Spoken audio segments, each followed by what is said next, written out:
Hello guys, तो मैंने UGC net recently जो हुआ उसका शिफ्ट 1 का पेपर जो है मैंने सॉल्व किया। ठीक, मतलब एनालाइज किया कुछ तरीके से। और ये देख सकते हो मैंने पूरा 1 से लेकर 100 तक की जो क्वेश्चंस थे, ठीक है, वो मैंने जो भी है सॉल्व किया आंसर की के थ्रू सॉल्व किया डेफिनेटली। और मैंने नोट भी किया है। तो मेरे को ये नज़र आया कि यूजीसी ने काफ़ी सारे मतलब अप्रोच को थोड़ा चेंज किया है। ठीक है, इसका जो क्वेश्चंस पैटर्न है, क्वेश्चंस का लेवल है, ये काफ़ी हद तक मतलब एक ड्रास्टिक चेंज देखने को मिल रहा है। ठीक है, मैं ड्रास्टिक ही बोलूँगा क्योंकि काफ़ी हद तक ये अलग है यार। मतलब पहले का क्वेश्चंस आप देखोगे, अगर मान लो आप 2020 से पहले तक की अगर क्वेश्चंस पेपर उठाओगे तो आपको देखने को मिलेगा कि ज़्यादातर क्वेश्चंस जो है वो प्रीवियस ईयर में आए हुए क्वेश्चंस के साथ काफ़ी हद तक रिलेटेड था। ठीक है, मतलब 50% से भी ज़्यादा previous year questions same to repeat तो नहीं बोल रहा हूँ मैं, बट रिलेटेड था। जो भी टॉपिक्स, जो भी चीज़ें वहीं पर आए हुए थे, वो सारी चीज़ें बहुत रिलेटेड था। मतलब सेम टाइप के क्वेश्चंस आए थे। बट उसके बाद आपको एक ड्रास्टिक चेंज देखने को मिल रहा है मेरे को, और वो ये है। तो मैंने 2022 के लिए जो भी मैंने फॉलो किया, क्वेश्चंस किस तरीके से ये लोग पूछ रहा है, तो वो मैंने यहाँ पर नोट किया है। बट उसके पहले मैं ये बता दूंगा कि पहले क्या देख रहा था कि देखो ये बुक किसने लिखा है। ठीक है, मतलब काफ़ी सारे कॉन्सेप्ट्स है बेस्ड पर क्वेश्चंस पूछा जाता था, काफ़ी बुक्स के नेम पूछा जाता था। ठीक है, और इसका एक रैंडम सा था, कोई पैटर्न नहीं था कि क्या नहीं है। ठीक है, ऐसे तो सारे टॉप यूनिट से क्वेश्चंस आ रहा है, आते भी थे, तो वो अलग बात है। बट यहाँ पर जो मेरे को पैटर्न देखने को मिला कि क्वेश्चंस किस टाइप का पूछे जा रहा है, तो यहाँ पर मेरे को ये मिला कि देखो 10 क्वेश्चंस पहले बार, मतलब 2021 का जो शिफ्ट हुआ था। ठीक है, सॉरी, यस, हाँ, 2021 का ही है जो मार्च हुआ था। तो उसके लिए ये पैसेज था। ठीक है, 10 क्वेश्चंस पैसेज है, तो ये आराम से सॉल्व हो जाता है। तो मतलब ये काफ़ी हद तक पहले था, उसके बाद ये चला गया था, फिर आ गया है। तो 10 क्वेश्चंस पैसेज से आ रहा है। उसके बाद देख सकते हो एजर्सन एंड रीज़न और स्टेटमेंट वाली, जो स्टेटमेंट तो बहुत है, एजर्सन रीज़न मतलब 2 ही था, उसके साथ स्टेटमेंट भी था। तो ये लगभग 5 क्वेश्चंस था, 90 to 86। ठीक है, एजर्सन रीज़न एंड स्टेटमेंट वाला। उसके बाद ये देखने को मिला कि 85 to 76 टोटल। ठीक है, क्रोनोलॉजिकल सीक्वेंस, मतलब ये हेल्थ पॉलिसी था, देन थ्योरीज था, ये बहुत सारी मतलब कैसी क्रोनोलॉजिकली आपको अरेंज करने के लिए बोला है। मैंने अगर यहाँ पर दिखाया आपको तो देख सकते हो कि 85 टू कितना बोला मैंने, ये तो मान लो concepts of political geography, approaches in chronological order, then elements of electromagnetic remote sensing of path resource in sequential order, then development plans of India in order of their inception. ठीक है, then इसके बाद आया कि states in descending order on the basis of percent of forest out of total geographical area. तो इस तरीके से जो है क्रोनोलॉजिकल यानी सीक्वेंस में, मतलब आपको सीक्वेंस में अरेंज करना है। तो वो सारे क्वेश्चंस बहुत पूछा गया है इस बार। देख सकते हो 85 टू लेकर मतलब 76 to 80, तो मतलब 10 क्वेश्चंस क्रोनोलॉजी बेस्ड पूछा गया है। देन आपका आता है ये भी 10 क्वेश्चंस जो है टेबल को मैच करने के लिए बोला था। ठीक है, एक टेबल दे दिया है, जैसे कि मान लो इधर से थॉट हो गया, इधर से प्रोपाउंडर हो गया, जैसे कि इकोलॉजी टर्म हो गया, प्रोपाउंडर हो गया, इस तरीके से पूछा गया था। जैसे कि हम देख सकते हैं 66 to 75, ये देख सकते हो। Type of volcanic eruption characteristics क्या होगा, देन टर्म कॉइन्ड बाय किसने किया दिया होगा, then approach to environmental ethics, इसका मीनिंग क्या है। मतलब इस तरीके से आपको टेबल में अरेंज करना होगा, सारी चीज़ें दिया हुआ है, आपको जस्ट मिलाना पड़ेगा, मैच करना होगा। तो वो क्वेश्चन भी 10 आ गया है, 10 क्वेश्चन था। देन अगर देखें तो लगभग बाकी जो क्वेश्चंस था 61 to 65 तक देखे तो एक कॉन्सेप्चुअल स्टेटमेंट था, मतलब कॉन्सेप्ट बेस्ड था ये, कि आपको चूज़ करना है कि कौन सी स्टेटमेंट करेक्ट है उस कॉन्सेप्ट के बेस्ड पर। ठीक है, तो ये टोटली कॉन्सेप्चुअल स्टेटमेंट था, जैसे कि कोरियोलिस फोर्स था, ट्रॉपिकल साइक्लोन था, देन इस तरीके से था। ठीक है, और बाकी अगर देखने को मिल रहा है कि 60 का जो क्वेश्चन वो फैक्चुअल था, बाकी जो है 50 to 59 मतलब लगभग 10 क्वेश्चंस यहाँ पर। ठीक है, ऐसे तो स्टेटमेंट्स वाले क्वेश्चंस बहुत सारे देखने को मिल रहा है, जैसे कि यहाँ पर भी बोला कि 86 to 90, यहाँ पर 2 एजर्सन रीजन था, बाकी जो है स्टेटमेंट था, स्टेटमेंट 1 स्टेटमेंट 2, तो आपको बताना है कि कौन सी सही कौन सी गलत है।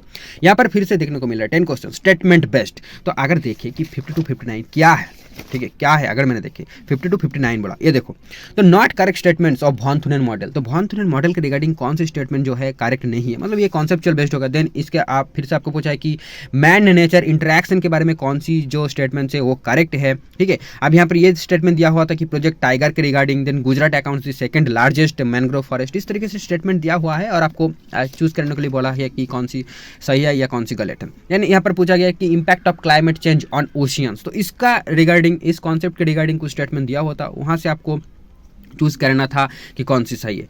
ठीक है, तो इफेक्ट्स ऑफ ग्लोबल वार्मिंग ये एक क्वेश्चन था। तो इस तरीके से आपका बहुत आसान था, थोड़ी बहुत, ठीक है आसान था, but by the way I am not going to crack JRF, I don't think so this time also, right.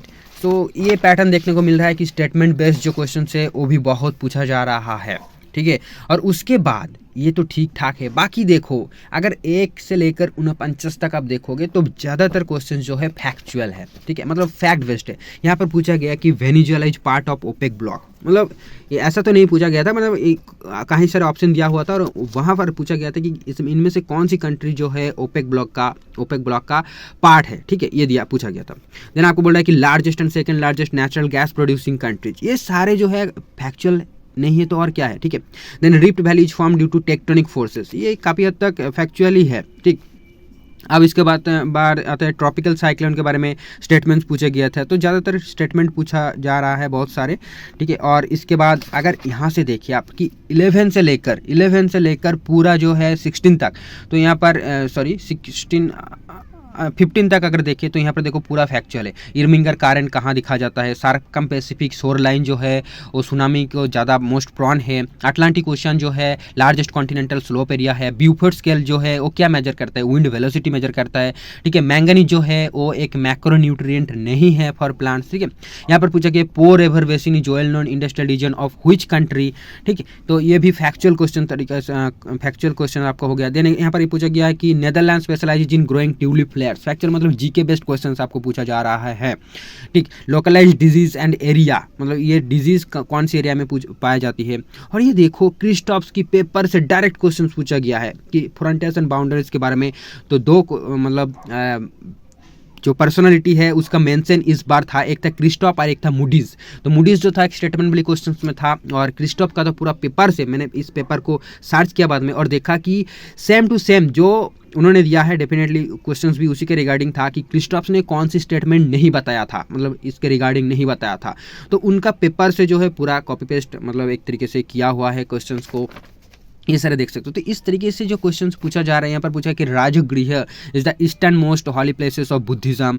Then आपका पूछा है कि सूर्य सिद्धांतों कॉन्टेंट्स प्रिंसिपल्स ऑफ ट्रेगनोमेट्री, मतलब बहुत सारे जो है कॉन्सेप्चुअल क्वेश्चन फैक्चुअल क्वेश्चंस इस बार पूछा गया था, ठीक है। तो सारे कुछ है, ऐसा नहीं है कि सिर्फ फैक्चुअल है, सिर्फ स्टेटमेंट है, सिर्फ कॉन्सेप्ट है, बट एक पैटर्न, एक क्लियर कट पैटर्न देखने को मिल रहा है जो बाकी ईयर्स में नहीं था और ये काफ़ी हद तक आपको मदद करेगा। आई होप इस वीडियो को देखकर आपको काफ़ी हद तक मदद करेगा। हाँ, किस टाइम मतलब किस बेसिस पे, मतलब किस टाइप का क्वेश्चंस को बेसिस पे आपको प्रिपरेशन लेना चाहिए। डेफिनेटली मैं ये कहूँगा कि आप अगर 2020 का जो प्रीवियस ईयर पेपर से वो फॉलो करके जाइएगा तो आपको मतलब कुछ नहीं होगा, ठीक है, कुछ नहीं फ़ायदा होगा।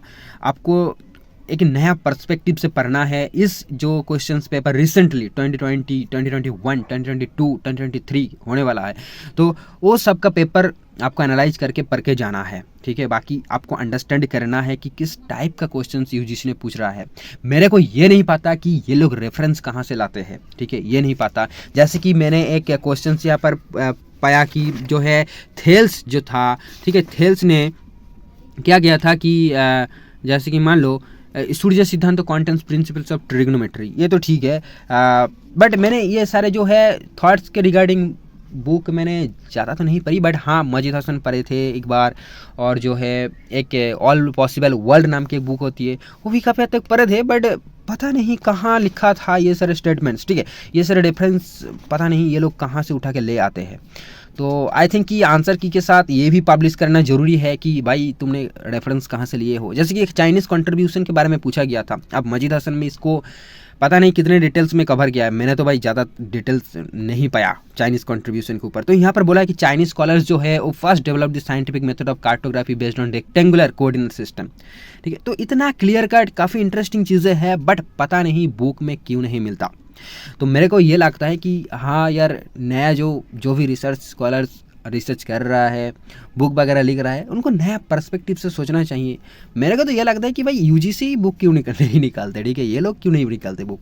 तो ये बात है। अब bye the way Chinese contribution के बारे में पूछा गया था। उसके बाद में थेल्स जो बात बोलने गया वो मेरे को अभी नहीं मिल रहा है। तो थेल्स कहाँ थे थेल्स भाई? थेल्स की जो स्टेटमेंट था, एक क्वेश्चन था थेल्स के ऊपर, तो मैं ढूंढने की कोशिश कर रहा हूँ अभी। एक बार रुक जाओ। मेरे को कभी नहीं मिला ये थेल्स के रिगार्डिंग ये, ठीक है, कहीं नहीं मिला। मतलब पता नहीं ये लोग कहाँ से ये जो है ढूंढ के लाते हैं, ये सारे रेफरेंसेस कहाँ से लाते हैं वो नहीं पता मेरे को। मैं वही पूछ रहा हूँ कि आपको ना थोड़ी बहुत अगर फर्स्ट अटेम्प्ट में पूरा JRF निकालना है तो थोड़ी बहुत ये Thales is remembered for prediction of an eclipse of the sun and cosmology based on water. अब ये स्टेटमेंट भाई मेरे को जब एग्ज़ाम हॉल में पढ़ा था, मतलब रीड किया, पहले तो बहुत सारे कन्फ्यूजिंग लगा कि भाई ये बोलना क्या चाहते हैं। बाद में मैंने सर्च किया बट रेफरेंस इसका कहीं पर भी नहीं मिला मेरे को। तो पता नहीं ये लोग कहाँ से इसको ढूंढ के लाते हैं और ये क्वेश्चंस पेपर में पुट कर देते हैं, समझ रहे हो। तो ये बात है। तो काफ़ी हद तक आपको क्यूरियस बनना पड़ेगा, ठीक है। मतलब सिर्फ बुक पढ़ने से आज JRF क्रैक करना थोड़ी बहुत डिफ़िकल्ट है। आपको क्या है ना, क्यूरियस होना पड़ेगा। आपको चैट GPT के क्वेश्चन पूछना होगा इस टाइप के। मैं बोल सकता हूँ आज क्योंकि चैट GPT बहुत फेमस है। तो वही बात है कि आपको वेब रिसोर्सेज को बहुत कंसल्ट करना पड़ेगा। जैसे कि मेरा एक चैनल है जियोग्राफी जॉब्स बोल के, अगर टेलीग्राम पे सर्च करोगे तो मिल जाएगा। वहाँ पर मैं जो भी सारे रिसोर्सेज मिलते रहते हैं टाइम टू टाइम, मैं सर्च करता रहता हूँ। मैं थोड़ी क्यूरियस हूँ, तो जो भी सारे रिसोर्सेज मेरे को मिलता है मैं वहाँ पर शेयर करता रहता हूँ, ठीक है। अगर चाहे तो ज्वाइन करते हो, मैं बता देती हूँ कि वहाँ पर मैंने देखा कि pressbooks.org ऐसे करके एक वेबसाइट है कि भाई कितना अच्छे काम किया है, ठीक है। पूरा बुक को, मतलब एक कंटेंट बुक जैसे होती है उस टाइप के पूरा कंटेंट डेवलप करके उस वेबसाइट में डाल दिया है। ट्रांसपोर्ट जियोग्राफी का एक वेबसाइट है जो पूरा बुक को डाल दिया है, एक ऑथर ने ही वो किया है। उसके बाद मेरे को एक मिला कि कोपेन का जो क्लाइमेट क्लासिफिकेशन है, जस्ट मैंने कुछ दिन पहले इसे डिस्कवर किया कि शायद mind@.org नाम के। तो कोपेन का जो सारे सिस्टम है वो एक पेज में दिया हुआ है। जैसे मान लो एक ही वेब पेज में दिया हुआ है और बहुत ही आसान। मेरे को नहीं लगता कि ये, मैंने बुक बहुत कंसल्ट किया है, ठीक है, 2-3 बुक तो मैंने कंसल्ट किया है, बट ऐसी आसान और इतनी ऑर्गेनाइज्ड मतलब कहीं नहीं मिला।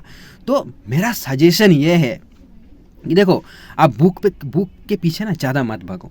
1-2 बुक खरीदो, ठीक है, कॉन्सेप्ट क्लियर कर लिया, बहुत है। ग्रेजुएशन में पढ़ लो, बहुत अच्छे से पढ़ लो, ग्रेजुएशन में पूरा कॉन्सेप्ट क्लियर कर लो। जब UGC नेट का प्रिपरेशन स्टार्ट करो, बस अपना हेल्थ का ध्यान रखो, अपने आँखों का, आई हेल्थ का ध्यान रखो, और एक अच्छी सी टैब या मोबाइल लेकर, बड़ा वाला स्क्रीन लेकर, ठीक है, बैठ जाओ स्टडी करने। और वेब्स को ना अच्छे से पढ़ो, क्योंकि वेब में रिसर्चेस भरी पड़ी है, सिर्फ आपको पढ़ना है और क्वेश्चंस वही से पूछे जाते हैं। और ये देख रहा हो कि ज़्यादातर केस में ना जो करंट चीज़ होती है वो UGC ने बहुत सारे पूछ लिया है। जैसे कि मान लो पैसेज वेस्ट जो है ये पूरा करंट बेस्ड है, और जो भी मतलब करंट चीज़ें पूछ रहा है, तो आपको थोड़ी बहुत तो करंट अफेयर के रिगार्डिंग अपडेटेड रहना है। जो टॉपिक्स न्यूज़ में आ रहा है उसके रिगार्डिंग आपको पढ़ना है। जैसे कि मान लो आप UPSC की प्रिपरेशन कर रहा हो, ठीक है, तो उस तरीके से आपको प्रिपरेशन को ले जाना है। और एक करियर पथ मेरे को पूरा दिख रहा है कि अगर आप MA करने के बाद आज भी, ठीक है, JRF के पीछे भाग रहा हो, नहीं क्रैक हो रहा है, तो थोड़ी बहुत डिफ़िकल्ट है। तो मेरा ऐसा ही हो रहा है। तो मैं तो यही सजेस्ट करूंगा कि भाई ऐसा नौबती ना आने दो। अब ग्रेजुएशन में इतना पढ़ो, मतलब पूरा डिटरमिन्ड हो जाओ कि भाई जब मैं यहाँ से निकालूंगा MA करके, तब मेरे पास JRF का सर्टिफिकेट होना चाहिए। मैं PhD करूँ या ना करूँ उससे मेरे को कहीं मतलब नहीं है। मैं यहाँ आया हूँ तो मतलब MA सर्टिफिकेट के साथ JRF लेकर जाना है। अगर आप कॉम्पिटिटिव लाइन की सोच रहे हो तो आपको BA करने के बाद ही छोड़ देनी है, ठीक है, MA करना ही नहीं है, ये बात है, ठीक है। तो भाई ये सोचो, ठीक है, क्योंकि MA करने के बाद अगर JRF की प्रिपरेशन करोगे ना तो काफ़ी हद तक ये मोरल गिर जाता है यार। मतलब काफ़ी सारी चीज़ें मिस कर रहा हूँ मैं, मतलब लूज़ कर रहा हूँ, है ना। टाइम की बहुत कॉन्स्टेंट हो रहा है यहाँ पर। मैं अभी B.Ed परस्यू कर रहा हूँ कि अगर मेरे पास JRF अगर हो जाता तो शायद मैं KVS NVS ये सारे की प्रिपरेशन में पूरा फोकस कर पाता, CTET की प्रिपरेशन में पूरा फोकस कर पाता, ठीक है। तो ये सारी चीज़ें, तो आपको JRF पीछे भागोगे, पूरी ज़िंदगी, तो कैसे चलेगा, नहीं चलेगा ना। तो आप पूरा डिटरमिन्ड हो जाओ। देखो इस तरीके से गाइड करने वाला मेरे पास कोई था नहीं, मैंने फ़ोन ही खरीदा था सेकंड ईयर के बाद, यूट्यूब को डिस्कवर मैंने सेकंड ईयर के बाद ही किया था बोल सकते हो। और ऐसी गाइडेंस वीडियो तो नहीं मिली जहाँ पर कोई स्पेसिफिकली बता रहा है कि भाई जियोग्राफी, मैं जियोग्राफर हूँ, मैं जियोग्राफी की स्टडी किया हूँ और ये सारी चीज़ें एक्सप्लोर क्या कर रहा हूँ या क्या है। तो काफ़ी जो इन्फॉर्मेशन जो लोग देते हैं काफ़ी जनरलाइज्ड होती है, काफ़ी मतलब सस्ती इन्फॉर्मेशन जो बोल सकते हो, ठीक है। तो मेरे को वो नहीं देना है, मेरे को कुछ स्पेशल करना है। तो इसलिए मैं इस चैनल में इस टाइप का वीडियो बनाते रहता हूँ। अगर आपको वीडियो पसंद आए तो ज़रूर चैनल को सब्सक्राइब करके जाएगा, ठीक है। और मैं ऐसे वीडियोस लाते रहूँगा, ठीक है, आपको बताते रहूँगा कि कौन सी स्टेज में आपको कौन सी डिसीजन ले लेना चाहिए, ठीक है। तो ये बात है। तो आज के लिए इतना ही कि अगर आप ग्रेजुएशन में एंट्री किए हो और आप डिसाइडेड हो कि कॉम्पिटिटिव लाइन में जाना है, तो बस ग्रेजुएशन करो, कॉलेज छोड़ दो। दूसरा चीज़, अगर आपने डिसाइड किया नहीं मेरे को तो एमए करना है, तो आप पीएचडी करना है या नहीं करना है वो अलग बात है, ठीक है। आप एमए करके अगर जेआरएफ क्रैक कर दिया तो आप रिसर्च असिस्टेंट होकर भी कहीं पर भी जॉब लगा सकते हो। देखिए अब मैं जो भी वीडियोस बनाता हूँ वो मतलब मेरा हर एक सॉल्यूशन का या हर एक एडवाइस के पीछे एक ही मकसद होता है कि जॉब कैसे मिल जाए अच्छी से, क्योंकि मैंने उसी एक बैकग्राउंड से हूँ जहाँ पर फाइनेंशियल क्राइसिस मेरे को फेस करना पड़ता है। और मैं ये देख रहा हूँ कि भाई पढ़ने का सिर्फ एक ही मकसद है कि जॉब मिल जाए बस। तो पहले से ही डिटरमिन्ड हो जाओ ना, ठीक है। पहले से ही जो करियर ऑप्शन है, करियर काउंसलिंग तो हमारी कॉलेज यूनिवर्सिटीज़ में होती नहीं है, तो खुद को ही पता लगाना पड़ेगा क्या कर सकते हैं हम। तो पहले से ही पता लगाओ कि तुमको करना क्या है, क्योंकि ये डिग्री विग्री से कुछ नहीं होगा, ठीक है। तो पहले से ही पता लगाना स्टार्ट कर दो। बस आज बहुत हो गया, इतना ही है कि अगर आप एमए कर रहे हो तो सोच लो कि आप पीएचडी करो या ना करो, आपको जीआरएफ के साथ निकलना है, क्योंकि आपका एक रेपुटेशन है कॉलेज में, ठीक है। और फर्स्ट अटेम्प्ट में ही निकलना है। और मैं आपको गारंटी देता हूँ कि अगर आप मेरी चैनल के साथ जुड़ जाते हो, ठीक है, और मैं जो भी रिसोर्सेज शेयर करता हूँ, काफ़ी टाइम मतलब बहुत मेरे क्या है था ना कि सोच आ जाता है तो मैं शेयर करता हूँ। और कभी हद तक मतलब मेरा जो ये देख रहा हो, मेरा फर्स्ट अटेम्प्ट में ही मैंने नेट क्लियर कर दिया है। सिर्फ 2 मार्क्स के लिए मेरा जेआरएफ जो था वो रुक गया था, मतलब नहीं हो पाया। पहली बार ही मेरा फर्स्ट अटेम्प्ट था। तो मैंने देखा कि यार जैसे मैंने गेस किया था, ठीक है, जैसे मैंने गेस किया था, अब इसे प्रेडिक्शन मत समझ लेना कि मैं जो प्रेडिक्ट करता हूँ वही आती है, ऐसा नहीं। मैंने जो स्ट्रेटेजी बनाया था क्वेश्चंस पेपर को देखकर, मैंने जो स्ट्रेटेजी बनाया था कि हाँ यूजीसी इस टाइप का क्वेश्चंस पूछा है तो इस बार भी इस टाइप का क्वेश्चंस पूछेगा, तो काफ़ी हद तक मेरा नोट से क्वेश्चन आया था। बट मेरा प्रॉब्लम ये था, ठीक है, मेरा प्रॉब्लम इससे में हो गया था कि मेरे को ना रिवीजन देना पसंद नहीं है, मतलब रिवीजन देना अच्छा नहीं है। पहले ही तो मेरा ये हैंड राइटिंग इतनी बेकार सी है, तो ये मैंने जब दूसरी बार पढ़ने जाता हूँ ना, मतलब यार समझ तो पाता हूँ बट मेरे को अच्छा नहीं लगता पढ़ने में। तो ये बात है। तो मैं ज़्यादातर केस में क्या करता हूँ कि इसीलिए मैंने चैनल वगैरह खोल के रखा है जहाँ पर मैं शेयर करता हूँ चीज़ें, कि काफ़ी ज़रूरत पड़े तो मैं ईजिली वहाँ से ढूंढ पाऊँ, ठीक है। और ये मतलब हार्ड वाली नोट मेरे पास ज़्यादातर है नहीं, ये चीज़ है। दूसरी चीज़ और तो ये बात है कि मैंने रिवीजन थोड़ी कम ही करता हूँ, तो इसलिए जो है कॉमन क्वेश्चंस काफ़ी कॉमन था बट मैंने कन्फ्यूज हो गया था। इस बार भी वही हुआ। बाय द वे इस बार काफ़ी नया क्वेश्चंस देखने को मिला और काफ़ी फैक्चुअल था, काफ़ी नया क्वेश्चंस देखने को मिला, मतलब दिमाग को शांत रखना चाहिए था। बट इस बार मेरा क्या हुआ, मैंने फर्स्ट पेपर पहले सॉल्व करने गया, पहले बार भी ऐसा ही गया था, बट इस बार क्या हुआ ना, फर्स्ट पेपर का जो मैथ है बहुत टफ आ गया था, तो मेरा दिमाग वहीं पे दही हो गया और मैं काफ़ी डिस्टर्ब हो गया था। तो स्ट्रेटेजी में थोड़ा एग्जाम हॉल की जो स्ट्रेटेजी होनी चाहिए वो भी आपको पहले से सोच के जाना है और वही को फॉलो करना है, ठीक है, वही को फॉलो करना है। तो सारे चीज़ इंपॉर्टेंट है, बस इसलिए शायद इस बार मतलब इतना मतलब बेकार की हो गया। मैं यहाँ पर देख रहा हूँ कि क्वेश्चन कितना आसान लग रहा है आज, मतलब ये स्टेटमेंट वाली क्वेश्चन आप दिख रहा हो, स्टेटमेंट वाले कितने क्वेश्चन स्टेटमेंट पे बेस्ड पढ़ाया है। अगर मैंने थोड़ी सोच समझ कर पढ़ना होता तो शायद कभी जो मिस्टेक्स मैंने किया है वो नहीं होता। और यूजीसी नेट में नेगेटिव मार्क्स नहीं है, तो इसलिए हम एक गलती हमेशा करता है कि मेरे को सारे अटेम्प्ट करना है, और ये एक बहुत बड़ी गलती है, ठीक है, बहुत बड़ी गलती है। क्योंकि देखो आपको जीआरएफ क्रैक करने के लिए, ठीक है, आप नॉर्मल मतलब जनरल कैटेगरी हो या कोई कैटेगरी से हो, तो सारे क्वेश्चन सॉल्व करने की ज़रूरत है ही नहीं। तो आपको क्यों जल्दबाजी करना है, ठीक है, आपको सोच समझ कर आंसर देकर आना है। बट वो मैंने तो यहाँ पर बता रहा हूँ, ठीक है, मैं जब जाता हूँ एग्जाम हॉल में, ना ही मैंने ये सोच के गया था, ये तो देने के मतलब दे आने के बाद में ये सारे जो है मेरे दिमाग में आ रहा है कि अगर ये मैंने गलती से सीख रहा हूँ मैं एक्चुअली, तो ये मैंने कर रहा होता तो ये गलती नहीं होता। तो आई होप ये वीडियो अगर आप ध्यान से देखोगे, ध्यान से सुनोगे, चीज़ों को रियलाइज कर पाओगे, तो आपको ना फ्यूचर में जाके, इन फ्यूचर जाके आपको बहुत मदद करेगा, ठीक है। तो सारे क्वेश्चन अटेम्प्ट करने नहीं होते, आपको सोच समझ कर आंसर करना है, और हम इजीली शिफ्ट कर सकते हैं पेपर 1 और 2 में। तो मैंने क्यों हमेशा ये करता हूँ, मतलब मैंने 2 अटेम्प्ट दिया है, पहली बार और इस बार मैं 2 बार ही ना फास्ट मतलब क्वेश्चन 1 से ही स्टार्ट करता हूँ। मतलब ये कि मेरा बैड हैबिट बोल सकता हूँ, मैं हर एग्जाम में ऐसा ही करता हूँ, बट ये एक बैड हैबिट है। आपको सिचुएशन के अकॉर्डिंग, कॉन्टेक्स्ट के अकॉर्डिंग चेंज करना है। और ये मैंने ये सोच रहा था कि काफ़ी टाइम ना ये जो स्ट्रेटेजी है ये फेल हो जाती है, बट एक चीज़ आपको लाइफ में अडॉप्ट करना है, वो क्या है कि सिचुएशन कुछ भी हो, ये कोट मेरा आज ही आया, ठीक है, आज ही मैंने सोच रहा था तो आया कि ये जब एनालिसिस कर रहा था और ये सारी गलतियाँ देख रहा था, तो मेरे ख्याल में कि भाई सिचुएशन कोई भी हो ना, अगर आपका दिमाग शांत है, अगर आप कूल एंड काम माइंड में कोई काम करते हो, तो चांसेस जो है एरोड होने का बहुत कम हो जाती है।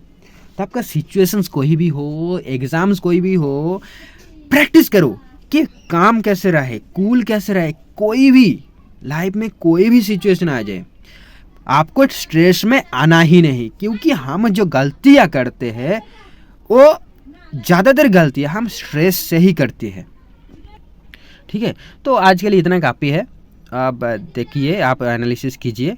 Thank you friends, thanks for watching and please don't forget to subscribe my channel.